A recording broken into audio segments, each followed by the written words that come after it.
আপনারা সবাই অবগত আছেন। আমরা এখন জানতে পারছি যে বাংলাদেশে মোটামুটি ৫৫টা থেকে ৫৬টা রাজনৈতিক দল রেজিস্ট্রি করা। আমরা যারা এখানে উপস্থিত হয়েছি তার সাথে আমাদের সাংবাদিক ভাইরা সহ এই ৫৫টার মধ্যেই কোনো একটা না কোনো একটা দলের মতামতের উপর বিশ্বাসী। এর বাইরে থাকার কোনো সুযোগ নাই। আমিও একটা দলের মতের উপর বিশ্বাসী হতে পারি। এখন যে লোকটাকে হত্যা করেছে সেও একটা মতের বিশ্বাসী হতে পারে, যারা হত্যা করেছে তারা আরেকটা মতের বিশ্বাসী হতে পারে। কিন্তু আমরা এখানে ব্যবসায়ীরা বসছি যে যাকে হত্যা করা হয়েছে সে একজন ব্যবসায়ী,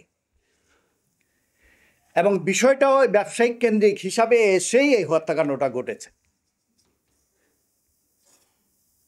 তো একটা ব্যবসায়ী, সে চাঁদা হোক বা তার পাওনা হোক, যেটার জন্যই হোক, সে একজন মানুষ। এরকম প্রকাশ্য দিবালোকে আমরা যারা ভিডিও ফুটেজটা দেখেছি এবং যারা বাচ্চারা দেখেছে বাসাবাড়ির, তারা কিন্তু আতঙ্কগ্রস্ত হয়ে গেছে। কারণ যে ব্যবসায়ীকে হত্যা করা হয়েছে তার একটা ছোট বাচ্চা দেখলাম আমরা ফেসবুকে, এবং তার একটা মেয়ে আছে, তাদেরও একটা স্পিচ আসছে। এখন যেহেতু ডিজিটাল যুগ, আমাদের বাচ্চারাও কিন্তু এই সমস্ত ভিডিওগুলো দেখে।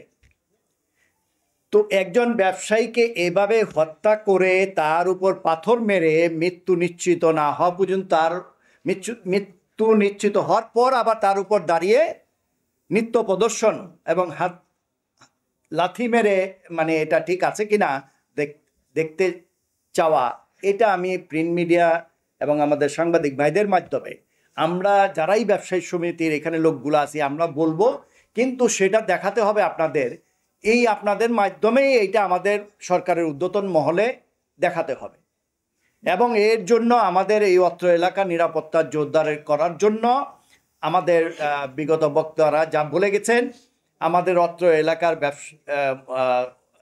পুলিশ সদস্যরা যারা আছে, আসলে ৫ তারিখের পর থেকেই পুলিশের যে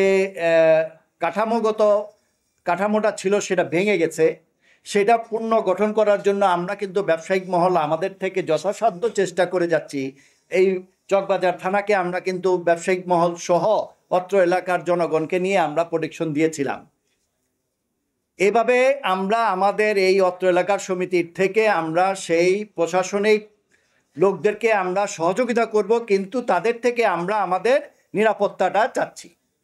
আমাদের এক কর্মকর্তা বলে গেছেন, হাফেজ হারুন ভাই, যে চকবাজার থানার ওখানে যে আমাদের কিছু জায়গা থাকতে পারে, সেই জায়গার মধ্যে অন্তত যদি এই সময়টার ভিতরে আমাদের একটা সেনাবাহিনীর মাধ্যমে একটা ছোট ইউনিট এখানে বসানো যায়, আমরা এই পুরনো ঢাকার ব্যবসায়ী মহল এটাতে একটু শান্তির পাব।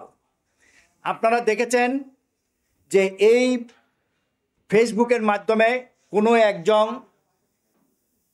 সেনাবাহিনী কর্মকর্তা, তিনি কিন্তু নিজেও বলেছেন যে এই লোকটাকে যেভাবে হত্যা করা হয়েছে, যারা হত্যা করেছে তাদেরকেও এভাবেই হত্যা করা উচিত, তাদের এভাবেই শাস্তি হওয়া উচিত। কিন্তু আমরা ব্যবসায়ী মহল আমরা চাই প্রশাসনিকভাবে এটার সুষ্ঠু তদন্তের মাধ্যমে সঠিক বিচার হোক।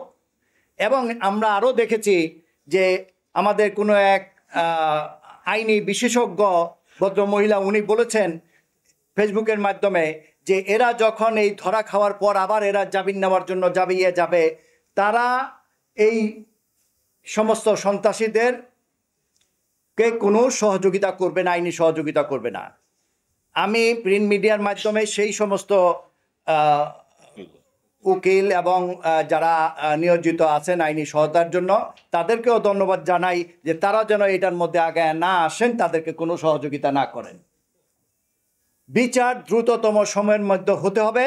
আমাদের সম্মানিত সভাপতি এবং মৌলভীবাজার সমিতির সাধারণ সম্পাদক সাহেব একটা নোট লিখেছেন আপনাদের মাধ্যমে, যেটা আমাদের সরকারের ঊর্ধ্বতন মহলে পৌঁছে দেওয়ার জন্য আপনারা সেটা পাঠ করবেন। সেখানে আমাদের বেশ কিছু দাবি দাওয়া আছে। আমরা হয়তো কিছু কিছু ব্যবসায়ী যার অ্যাঙ্গেল থেকে কিছু দাবি দাওয়া উপস্থাপন করেছি, সেই দাবি দাওয়াগুলো আপনার সরকার উচ্চ মহলে জানাবেন এবং আমাদের ব্যবসায়ী মহলের জন্য, এবং সর্বোপরি সাধারণ মানুষের জন্য, এটা একটা সাধারণ মানুষের চিন্তা করে এই জিনিসটা আপনাদের আগায় নিতে হবে যে একজন সাধারণ মানুষের কি কোনো মূল্য নাই? এভাবে মরতে হবে রাস্তাঘাটে? তার সন্তানটা বড় হয়ে কি হবে?